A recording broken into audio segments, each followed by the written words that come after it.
Hello, good afternoon, everyone. Welcome to my YouTube channel today. My name again is Olubenga and I'm talking to you about the marriage life of Anne and Adoniram Judson. I'm talking to you today about the marriage of Anne and Adoniram Judson. This is a couple that are missionaries to Burma. They both started their missionary work a week after their marriage.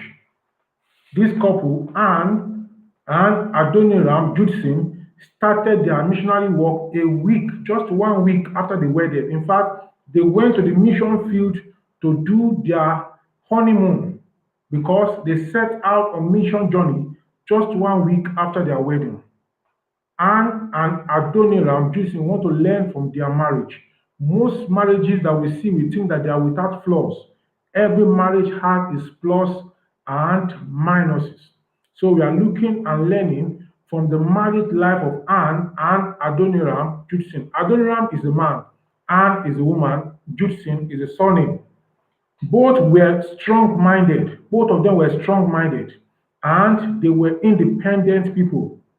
They were of the same kind of caliber.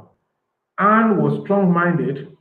Jude, Anne was strong-minded. The husband, Adoniram, was also a strong-minded man. So, but despite that, you will have thought that because both of them were strong-minded, this one we said, I have to assert my will. The woman also want to assert her own will. You will have thought that they are going to have a bad marriage. You will have thought that their marriage is not going to be a successful one. But that was far from it. Despite they had a good marriage, the usual implication is that we are told that when the man is strong-minded, the woman should be soft-minded so that there can be a balance. We are also told that when the woman is strong-minded, the woman should be soft-minded, or the man soft, the woman strong. The woman strong, the man soft. But in the case of Adoniram Judson and Anne Judson, both of them were strong-minded. And when they're strong-minded, strong, there's possibility of a collision, head-on collision. But in this, so we have been expecting head-on collision. From their background, they were strong-minded people. But what happened surprised everyone, and it surprised historians because both of them went on to have a very good and a solid marriage. As I said earlier, both of them were strong-minded and independent. These two attributes that I've said, being strong-minded and independent, should have made any marriage to break. But it made their own marriage to stand the test of time. What this is teaching us is that no matter the partner that you have, both of you should work on yourselves. Both of you should plan on yourself, should think of how you can bring out the best out of yourself instead of bringing out the worst out of yourself. Every individual has his own demerits, has his own disadvantages, but you have to look at how you can help your partner to be strong, help your partner to be strong and not to be weak. What made their marriage to work? What made their marriage to be a good marriage? What made their marriage work? Despite that they were of the same kind of individuals. What made their marriage work? Both do not believe in prayer at a point in their life. Before they got converted, before they became real Christians, they didn't believe in prayer. At a particular point in their life, they believed in themselves. And what happened? They were missionaries to Burma. Both were pioneers of American foreign missions, the two of them. Adoniram and Ann Judson, they were pioneers of American foreign missions. Both of them were active missionaries. You find sometimes the man is active, but the wife is passive. Sometimes the woman is active, while the man is passive. But in their own case, the man is active, the woman is also active. The man is active, the woman is also active. That is the kind of marriage that they had. The man is an active man, always on the move, always on the go get going. The woman also active, on the move and a go-getter. The man could handle people by himself. The woman also could handle people and situations by themselves. And got converted through reading of the book Pilgrim's Progress. Anne became converted when she read the book Pilgrim's Progress. That was when she became a Christian. Because previously she had said she had nothing to do with Christianity. And Adoniram also, he became a Christian through a series of experiences and encounters because his father was a Christian clergyman. He determined he was not going to toe the line of his father, but along the line, he became a Christian.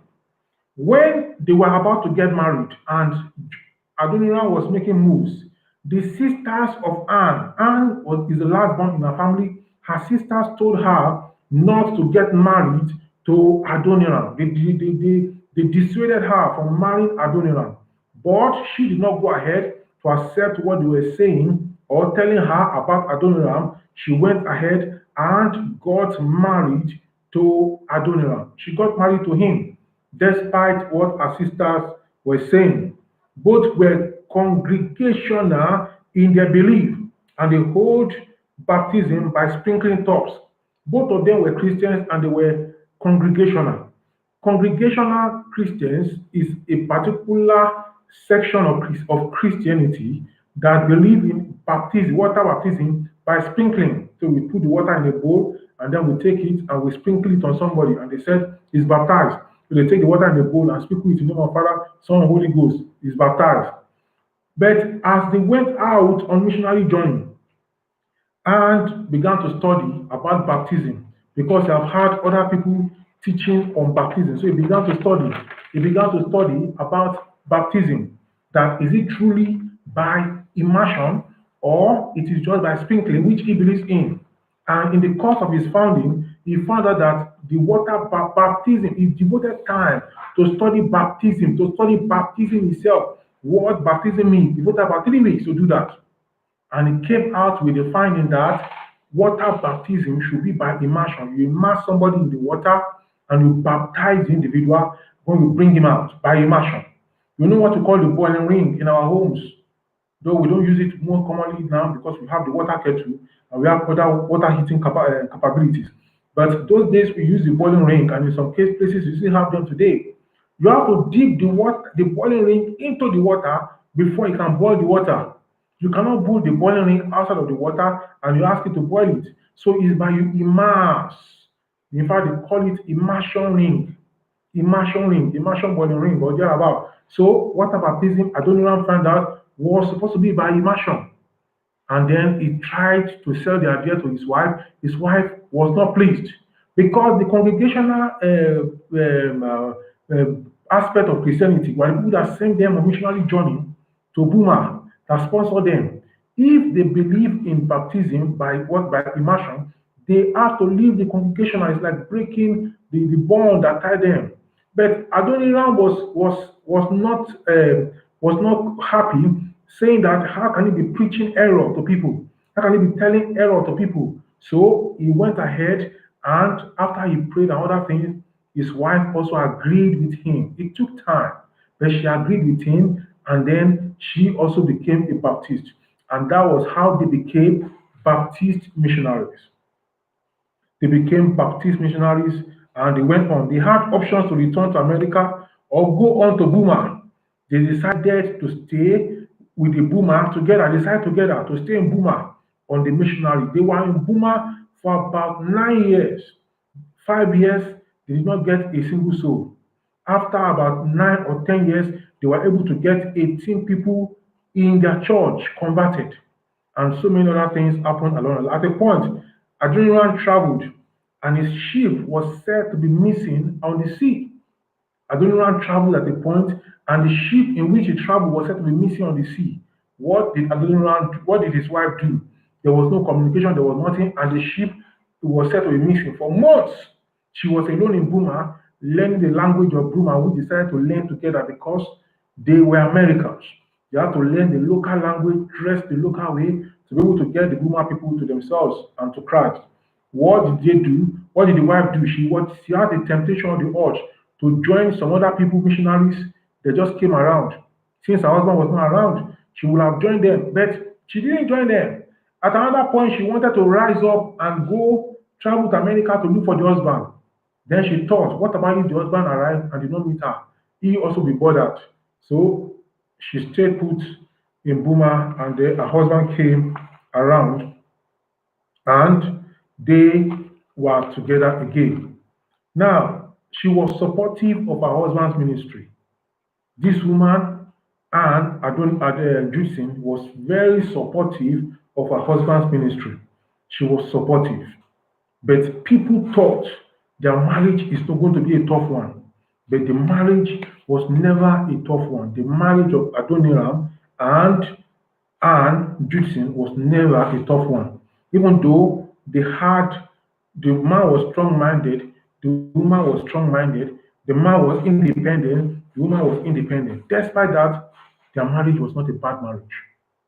This is telling us that if only there's understanding in the home, if only we decide to understand ourselves as we ought to understand ourselves, our marriages are going to be heaven on earth. Our marriages are going to be sweet, are going to be enjoyable, are going to be what it ought to be, instead of tearing apart and crossing apart like we have in the previous marriage we look at in the case of John Wesley and his wife. The wife was not a meant for the kind of thing which John Wesley wanted to do. And then it was a problem. When John Wesley is going, she was staying. When John Wesley is staying, she was going. All sorts of things. There was a disconnect. The woman was not cut out for ministry, but John Wesley was cut out for ministry, for evangelistic ministry, which he did, and the woman was not cut out for that, so she didn't. So before you get married to anyone, ask yourself, share your vision. Does your vision align? If your vision align, then you can move together. If your vision does not align, the man is going to the right, the woman is going to the left.